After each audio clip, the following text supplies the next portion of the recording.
Friends, मैं हूँ Manav. Welcome to movie शूवी। करते हैं आपस में पॉजिटिव सा नमस्कार। मैं पॉजिटिव सा नमस्कार तो कर रहा हूँ इस स्पिरिट के अंदर कि अगर आप कोई नेगेटिव चीज़ भी देखते हो तो उससे आप कुछ सीख जाते हो। एक मूवी आई है मिसेस, बहुत ही खौफनाक सी मूवी है। और जब मैं इसके बारे में पढ़ रहा था थोड़ा सा तो मुझे पता चला कि एक मलयालम मूवी ऑलरेडी आ चुकी है जिसका नाम है द ग्रेट इंडियन किचन। उसकी ही अडेप्शन है ये, और बहुत ज़्यादा कहीं अलग नहीं है उससे। लेकिन यहाँ पर जो एक्टर हैं, कवलजीत जो कि फादर इन लॉ का रोल कर रहे हैं, यहाँ पर सान्या मल्होत्रा जो कि मिसेस का रोल यहाँ पर कर रही हैं, और निशांत जो कि इसके हस्बैंड बने हुए हैं। ये एक पेट्रियार्कल सोसाइटी का पूरा ट्रू रिफ्लेक्शन करती है, जहाँ पर विमेन की कोई रिस्पेक्ट एक्चुअली में है नहीं।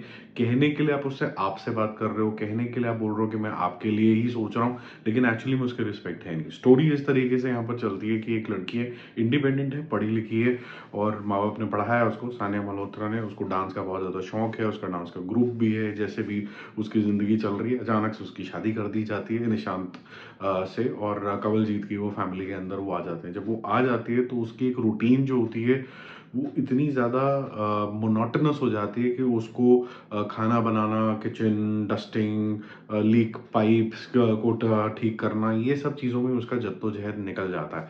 और रिस्पॉन्सिबिलिटी आ जाती है जब उसकी मदर इन लॉ चली जाती हैं अपनी ही बच्ची को देखने के लिए, जो कि प्रेग्नेंट होती है। तो उसके पास डबल रिस्पॉन्सिबिलिटी आ जाती है। तो कहीं ना कहीं इसके ऊपर पूरा घर की जिम्मेवारी आ जाती है। जिस तरीके से डायरेक्टर ने इसको अप्रोच किया, चाहे ये रीमेक है, उसके अंदर आपको खुद को महसूस होने लग जाता है कि ये ओवर बर्डनड है टू दी एक्सटेंट कि इसको कितनी घुटन महसूस हो रही होगी। और ऊपर से जो पेट्रियार्कल सोसाइटी में जिस तरीके से मेन ट्रीट करते हैं वुमेन को, न्यूली वेड को, वो यहाँ तक बेड तक भी स्टोरी जाती है कि किस तरीके से when he wants it he will get it, but and he would get it in the form and shape he wants it. तो वो सारी चीज़ें यहाँ पर आपको दिखती है, और वो इतनी घुटन इवेंचुअली होनी शुरू हो जाती है कि शी हैज़ टू अनशैकल। अब ये अनशैकल मतलब चेन ब्रेक कर भी पाती है कि नहीं कर पाती है इस पेट्रियार्कल सोसाइटी में, इसके लिए आप ये मूवी देखते हो। मेरे ख्याल से सानिया मल्होत्रा ने ये जो स्पिरिटेड वुमन का रोल पहले इनिशियली किया है फर्स्ट पार्ट के अंदर, जहाँ पर वो कोशिश करती है एडजस्टमेंट के लिए, अपने हस्बैंड से बात करने के लिए, क्योंकि वो भी एक पढ़ी लिखी औरत है। वो एक्सप्रेस भी करती है, अपने फादर इन लॉ के सामने भी एक्सप्रेस करती है, नौकरी का करने की भी इच्छा जाहिर करती है ताकि उसका दिमाग कहीं और भी लगे। ये सब घर गृहिणी में कहाँ पर बिजी हो गई है, वो एजुकेशन भी काम आए। लेकिन एट द सेम टाइम जो ड्रास्टिक शिफ्ट आता है कि जो वो घुटती चली जाती है, तो आपको भी प्रेशर कुकर जैसा फील होता चला जाता है उसकी एक्टिंग देख के कि एक बारी अब फट जा। आपको मन करता है कि ये फटे। और डायरेक्टर ने इसको थोड़ा रियलिज्म के जोन के अंदर रखा है। एंड होते होते जब ये फटने का जो सीन है, ये ऐसा फटने का सीन नहीं है कि आप बोलोगे कि यार बहुत सारी खड़ी खोटी सुना दी, बड़ा सा मोनोलॉग आ गया, ऐसा नहीं है। एक फ्रैक्शन ऑफ अ सेकेंड का एक डिसीजन है, और उसको वो कैसे एग्जीक्यूट करती है और फटाक से गाड़ी उठाती है, क्या कुछ होता है वो सब आप चीज़ें हम देखते हो। मैं आपको कोई स्पॉइलर नहीं दे रहा हूँ इसके अंदर, बट लार्जली इस तरीके की जो मूवीज़ होती हैं वो विमेन अपलिफ्टमेंट का काम करती हैं, और ये बताती हैं कि आपकी खुद की भी इंडिविजुअलिटी है। अब मुद्दा ये आ जाता है कि हिंदुस्तान जैसी जगह के अंदर जहाँ पर शादी एक बर्डन हो जाता है पेरेंट्स के ऊपर, वो खुद भी नहीं चाहते हैं कि जो बच्ची है वो चाहे जितना भी अत्याचार सह रही हो वापस आ जाए, क्योंकि उनको डबल रिस्पॉन्सिबिलिटी हो जाती है।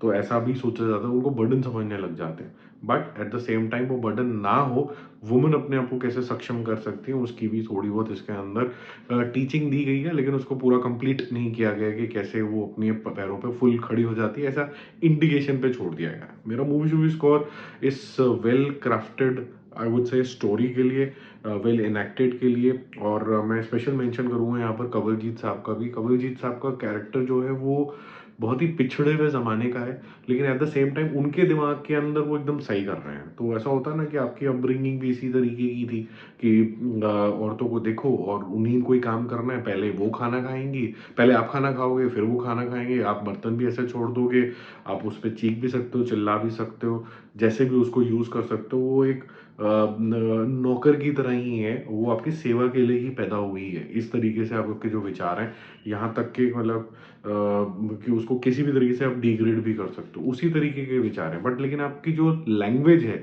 वो ऐसी नहीं है कि आप उसको डिग्रेड कर रहे हो, आप बोल बड़ा पोलाइट से रहे हो, तो आपको ऐसा लग रहा है कि यार ये तो बड़ा पोलाइट आदमी है, लेकिन उसकी सोच वही है। तो जो ऐसा रिफ्लेक्शन करने वाला जो रोल होता है उसके लिए आपको काफ़ी मेच्योरिटी चाहिए होती है अपने एक्टिंग के अंदर। तो कवलजीत ने काफ़ी अच्छी एक्टिंग करी है, निशांत ने भी ठीक ठाक एक्टिंग करी है, बट सान्या मल्होत्रा ने थ्रू आउट काफ़ी आपको बांध के रखा है। और जो लेचारगी है प्रेशर कुकर क्रिएट करने वाली जो एक्टिंग है वो आपको काफ़ी अच्छी लगती है। As audiences you want her to be liberated. मेरा मूवी शूवी स्कोर इस रीमेक के लिए भी 4 स्टार आउट ऑफ 5 रहेगा। एक्चुअली मैं अगर थोड़े बहुत मैं क्रिटिकल हूँ उसमें आधा नंबर और काट लूँ, 3.5 दे दूँ अगर इसको क्रिटिकल होने के।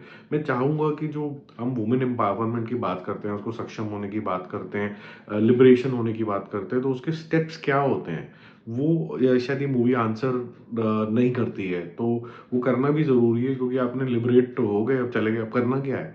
और यहाँ पर बहुत छोटे तरीके से उसको आया गया कर दिया जाता है, तो वो थोड़ा सा दिखाना चाहिए ताकि जो विमेन है वो ये समझें कि भाई हम पावर ले सकते हैं अपने हाथ के अंदर। ऐसा नहीं है कि हम मजबूर हैं लाइफ के अंदर। जल्दी मिलते हैं भाई। Bye bye.